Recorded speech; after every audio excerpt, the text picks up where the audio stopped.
नमस्कार दोस्तों, स्वागत है आपका फिर से मुद्रा खोज में। आज फिर हम लेके आए हैं आपके लिए एक best mutual fund long term के लिए, जिसका नाम है SBI magnum mid cap regular plan. और हम बात करेंगे पूरी डिटेल में और पूरे प्रोस्पेक्टिव के साथ, पास्ट परफॉर्मेंस के साथ, और जानेंगे कि कैसा ये म्यूचुअल फंड है और क्या हमें इसमें इन्वेस्ट करना चाहिए या नहीं करना चाहिए, या कितने समय के लिए करना चाहिए, जानेंगे पूरी डिटेल में। आइए दोस्तों, शुरू करते हैं। तो दोस्तों, इस फंड का नाम है SBI magnum mid cap regular plan growth की हम बात कर रहे हैं। फंड मैनेजर की बात करें तो सोहिनी अंदानी जी के द्वारा ये हैंडल किया जा रहा है। इनके द्वारा इसके अलावा SBI के 6 और अनदर फंड हैं जो इनके द्वारा हैंडल किए जा रहे हैं, और 16 ईयर का इनको एक्सपीरियंस है इस पर्टिकुलर फील्ड में। और फंड के लॉन्च डेट की बात की जाए तो 29 मार्च 2005 को ये फंड लॉन्च किया गया था। एक्सपेंस रेशो की बात की जाए तो 2.05% इसका एक्सपेंस रेशो है, जो कि कैटेगरी का एक्सपेंस रेशो 2.09% है।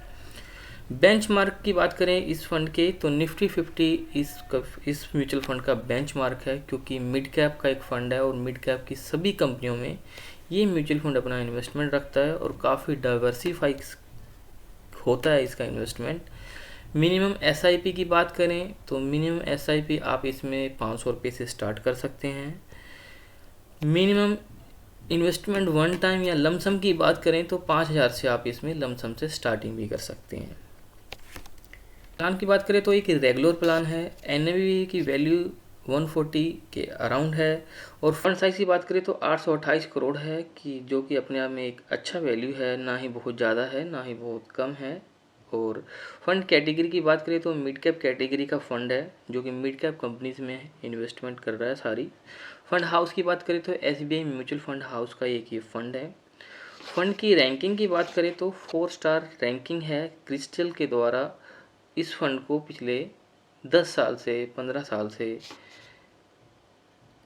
जो कि एक अच्छी रैंकिंग है, 4 स्टार रैंकिंग का ये फंड है।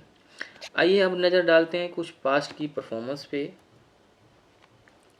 पास्ट की परफॉर्मेंस की बात करें, अगर 3 साल की पास्ट की परफॉर्मेंस करें इसकी बेंचमार्क के साथ, जो कि इसका बेंचमार्क निफ्टी 50 को रखा गया है, क्योंकि मिड कैप है और मिड कैप निफ्टी 50 की सभी मिड कैप कंपनीज में ये अपना इन्वेस्टमेंट करता है। फर्स्ट ईयर में अगर हम देखें तो इस फंड ने 31% और निफ्टी ने 29% का रिटर्न दिया है।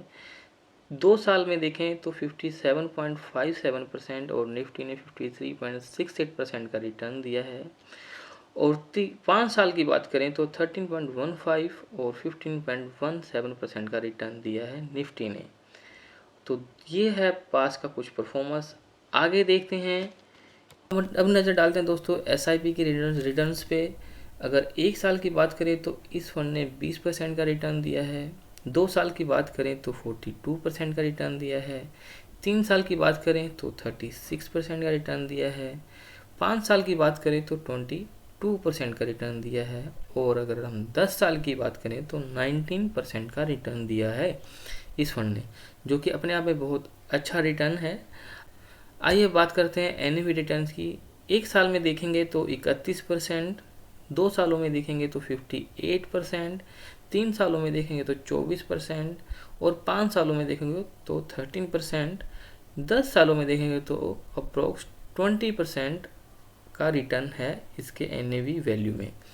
और सिंस इंसेप्शन, जब से ये फंड मार्केट में आया है, तब से अगर इसकी बात करें तो 16.71% का NAV वैल्यू में इसका रिटर्न है, जो कि एक डिसेंट और बहुत अच्छा रिटर्न है। आइए अब देखते हैं कुछ आगे और पैरामीटर्स। अब बात कर लेते हैं इसकी फ़ंड की कैटेगरी के बारे में और इसकी होल्डिंग के बारे में। अगर ओवरऑल देखा जाए तो नंबर ऑफ 61 स्टॉक्स में इस फंड का इन्वेस्टमेंट है, जो कि कैटेगरी के एवरेज 59.93 है। और इक्विटी में होल्डिंग देखें तो 97% की है, और अदर अगर हम देखें तो 3% की है। अदर में जो आ रहे हैं वो कुछ NBFC हैं, जो जहाँ पे ये फंड अपना इन्वेस्टमेंट करता है। इक्विटी में कैटेगरी वाइज हम इन्वेस्टमेंट पे नज़र डाल लेते हैं। अब इक्विटी में अगर देखें तो लार्ज कैप में 4% का इन्वेस्टमेंट है, क्योंकि ये फंड खुद ही मिड कैप कैटेगरी का है, इसलिए लार्ज कैप में इन्वेस्टमेंट ओनली 4% है। अगर बात करेंगे मिड कैप की तो 45% है, अगर स्मॉल कैप की बात करेंगे तो 29% है, अगर अदर्स की बात करेंगे तो 22% है। आइए अब आगे बढ़ते हैं। SBI mutual fund risk ratio की अगर बात करें, स्टैंडर्ड डेविएशन की बात करें तो 19.78 जो कि कैटेगरी का 18.43% है। बीटा की बात करें 0.89 जो कि कैटेगरी का 0.81% है। सार्फी रेशो की बात करें तो 0.93 और 0.779% जो कि कैटेगरी का है। ट्रिनोर रेशो की बात करें तो 0.21 और 0.18 कैटेगरी का जो रेशो है। और अल्फ़ा की बात करें 3.57 और 3.02 जो कि कैटेगरी का है। अल्फ़ा से यहाँ मतलब ये होता है कि इस फंड ने कितना अल्फ़ा जनरेट किया है अपने बेंचमार्क के एंगेस्ट। ओवरऑल सभी रेशो का एनालाइज इसलिए किया जाता है ताकि हम ये फोरकास्ट कर पाएँ कि आने वाले टाइम में इस फंड का ग्रोथ हो पाएगा या नहीं हो पाएगा, या कितना होने के चांसेस हैं।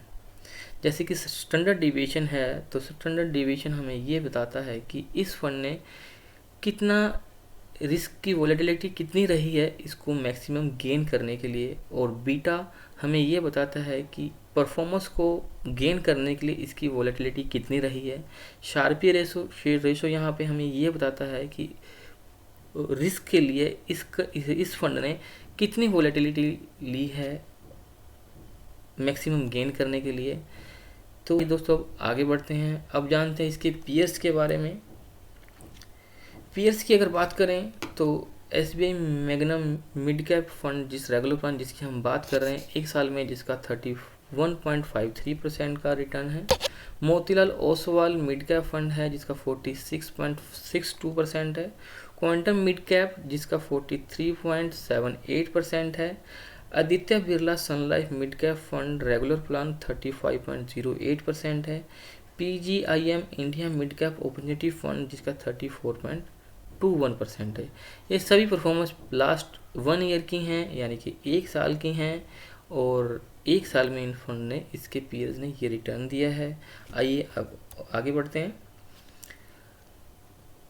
अब बात कर लेते हैं टॉप 5 सेक्टर में जहाँ इस फंड का इन्वेस्टमेंट है। टॉप 5 सेक्टर में अगर ऑटो की बात करें तो ये इस फंड का कंट्रीब्यूशन 11% का है। फैब्रिक्स एंड गारमेंट्स की बात करें तो 7% का है। हाउस वेयर की बात करें तो 7% का है। NBFC की बात करें तो 6% का है। सीमेंट की बात करें तो 5% का है। अदर्स की बात करें जिसमें सभी कैटेगरीज आ गई 64% का है। अगर टोटल सेक्टर्स की बात करी जाए तो ये फंड अप्रोक्स 40 सेक्टर में अपना इन्वेस्टमेंट रखता है। इन्वेस्टमेंट को इतना डाइवर्सिफाई है कि 40 सेक्टर्स और 61 कंपनीज, यही शायद इसको एक अपना यूनिक बनाती हैं एक लॉन्ग टर्म इन्वेस्टमेंट के लिए और लॉन्ग टर्म बेनिफिट के लिए। तो ये था दोस्तों पूरा हमारा analyse SBI magnum mutual fund regular plan का। अब बात कर लेते हैं इसमें इन्वेस्टमेंट हमें करना चाहिए या नहीं करना चाहिए, या कब करना चाहिए। अगर आप लॉन्ग टर्म के लिए इन्वेस्ट करना चाह रहे हैं 10 साल, 20 साल, 5 साल, 25 साल के लिए, तो आप इसमें इन्वेस्टमेंट कर सकते हैं। क्योंकि अगर आप इंडिया में नज़र डालें तो इंडिया में बहुत से ऐसे न्यू स्टार्टअप्स आ रहे हैं, बहुत से ऐसे मिड कैप कंपनीज हैं जो अपना रेगुलर ग्रोथ दे रहे हैं और आने वाले टाइम में ग्रोथ देंगे। क्योंकि इंडिया की इकोनॉमी अगर आकर आप देखेंगे आने वाले 20 साल में, जैसे आज कुछ साल बाद ये 5 ट्रिलियन की हो जाएगी, फिर 10 ट्रिलियन की हो जाएगी, फिर 20 ट्रिलियन की हो जाएगी।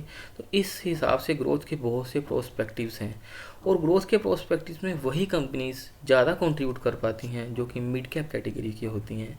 जैसे कि अगर आज हम कोई बड़ी कंपनी की बात करें तो शायद वो इतनी ग्रोथ नहीं दे पाती, लेकिन जो छोटी कंपनीज हैं यानी कि मिड कैप कैटेगरी की कंपनी हैं, या फिर आपका जो फंड है जितना डाइवर्सिफाई है वो आपको मैक्सिमम रिटर्न देगा in the long term only.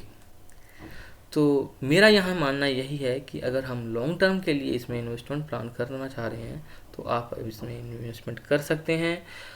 अगर आप इसमें शॉर्ट टर्म के लिए इन्वेस्टमेंट करना चाह रहे हैं तो आपको एक शॉर्ट टर्म टैक्स देना पड़ेगा। अगर आप इसमें इस फंड को रिडीम 1 साल से पहले करते हैं तो आपको 15% का शॉर्ट टर्म टैक्स देना पड़ेगा, जो कि आपके प्रॉफिट पे और मार्जिन पे और आपके कैपिटल गेन पे एक नेगेटिव इम्पैक्ट डालेगा। ये आप ज़रूर ध्यान रखिएगा। तो ये लॉन्ग टर्म के लिए प्लान जो है मुझे बहुत अच्छा लग रहा है। तो ये था आज का हमारा SBI magnum mid cap mutual fund regular plan का एनालाइज। तो फिर मिलेंगे दोस्तों एक अगले वीडियो में एक अगले म्यूचुअल फंड के साथ। वीडियो अच्छा लगा हो तो लाइक कीजिएगा और चैनल को सब्सक्राइब कीजिएगा और दोस्तों के साथ शेयर कीजिएगा। Thank you, bye bye.